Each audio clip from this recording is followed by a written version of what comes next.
What's up, y'all? My name is Courtney Janelle, and welcome back to my channel, where I talk about my life experiences, take you along when I travel, and talk about anything else in between. First off, I'd like to say thank you so much for all your patience and all your support while I took some time to get a whole bunch of content ready for you guys.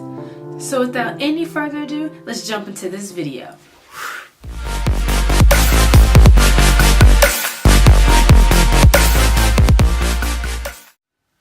Let's have some fun and talk about anything under the sun. Today's video is going to be about what's been going on with me these past few months. About 10 months ago, I made the decision to follow love all the way to Japan, and it was the best decision I could ever make.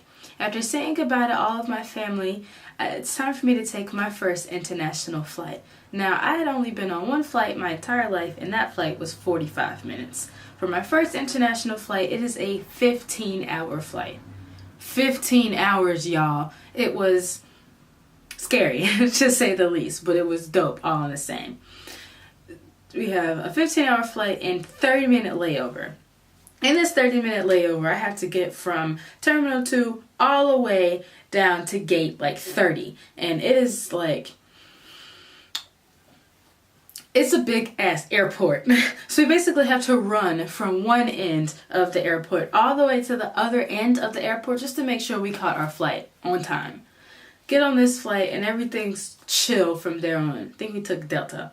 And they gave us little packages. So you got a pillow, a blanket, and slippers, which I didn't use the slippers.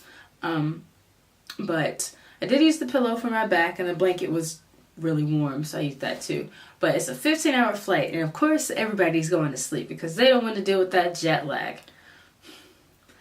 But I don't know if it was the anxiety for being on a 15-hour flight or the excitement from going from this little town in North Carolina all the way to this big city in Japan. But I could not go to sleep. In this 15 hours, I dozed off for all of 30 minutes, and that was it. I couldn't get to sleep anymore after that. But it was cool because at least I didn't miss any meals. They served us about, I think it was 3 meals, and they were all so good. Now, the food that they served, I did not expect it to be this good on an airplane. It was so dope for me. So the first meal we got was, we bought teriyaki chicken with, it came with rice, a side salad, a drink, and like crackers and stuff like that. And it was dope, you know. Oh, it was so good. And the next one was pizza and ice cream. It was that Magnum ice cream, that expensive ice cream that's like $4 for just like one bar, and nobody really buys it because it's expensive for no reason. Like, I get it being good, but why is it so expensive? Like, it doesn't make any sense to me, but it was bomb. Not gonna lie, I got like a soda or something with that. And then for breakfast, we had an omelet with some sausage. Sausage? In the comments down below, tell me which one you say. Sausage or sausage. I guess it just depends on where you're from. But we got an omelet with some sausage, fresh fruits, and like an OJ, some sort of juice, tea, or coffee. I had coffee because, again, I had not slept on this entire flight. So the coffee gave me life. Finally get to the airport, and I am a mix between wired and tired. It's weird, and I don't know how to explain it, but I guess you guys can just imagine how it feels to be on two opposite ends of the spectrum at one time. So it's wired and tired. It was ridiculous. And fast forward to us taking our first steps outside of the airport in Japan. And y'all, it was in that moment that I realized I wasn't in Kansas no more. I had stepped foot right into Oz. It was a completely different scene. Like, it was just mind-blowingly different from the small town in North Carolina. It smelled different. The air felt different. It was just, it was amazing to just experience. It was kind of overwhelming to be experiencing all of that in just about 5 minutes before we got on the bus to get to wherever we had to go next. But it was just like crazy different. You knew it as soon as you stepped out that you were no longer wherever you came from. It was cool. So we get to where we're going and everything's great until jet lag.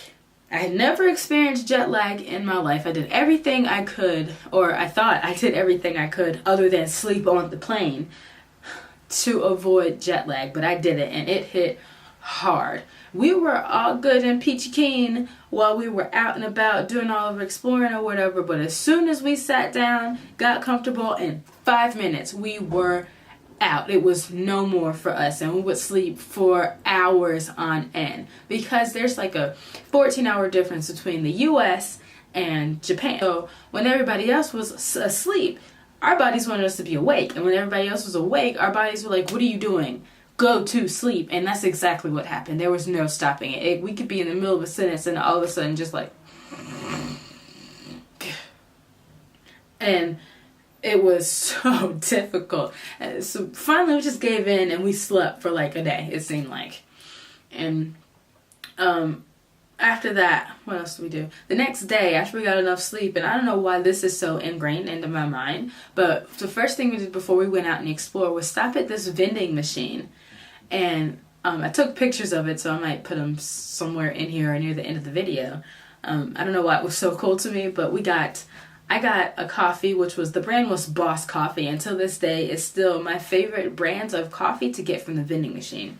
And she got iced hot chocolate, which tastes just like it sounds, like hot chocolate but iced. It was delicious.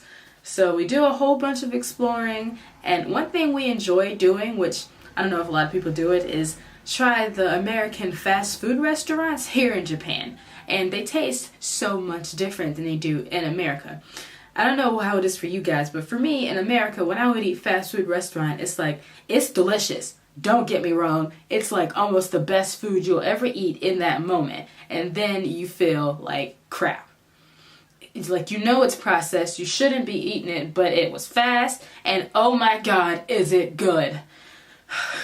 But here, it's so different. It's still delicious, but it doesn't taste as processed, or it doesn't taste processed at all, and you don't feel as bad afterwards. Or you don't feel bad afterwards at all. You may as well just ate a regular meal.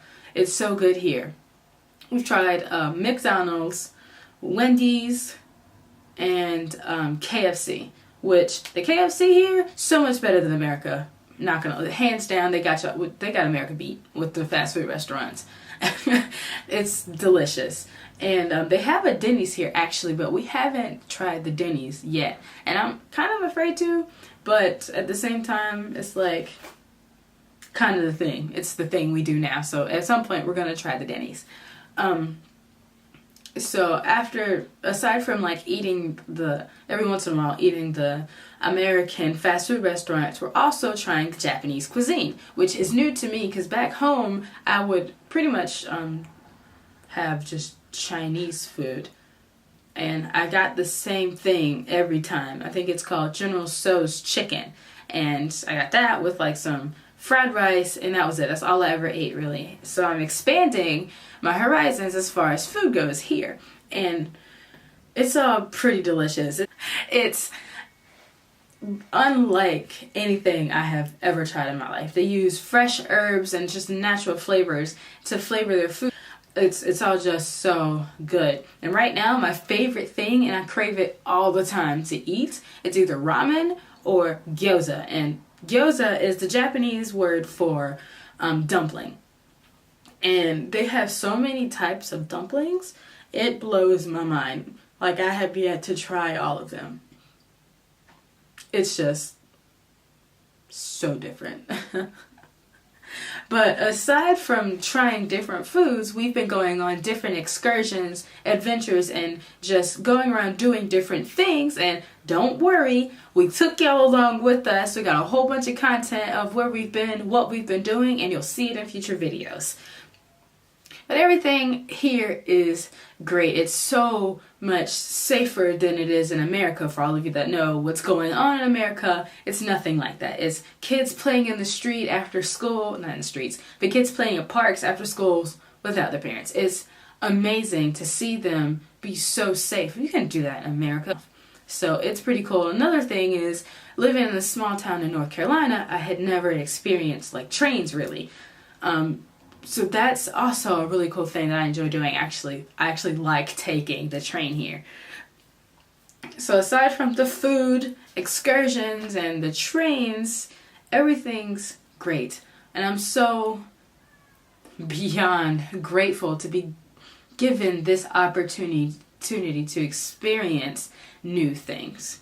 And I just want to say thank you guys so much for coming along with me and seeing all these things and watching my videos. Thank you so much. And a shout out to baby girl. She's the best person I have ever encountered in my entire life. My life has literally gotten so much better just with her being pretty much the light of my entire life.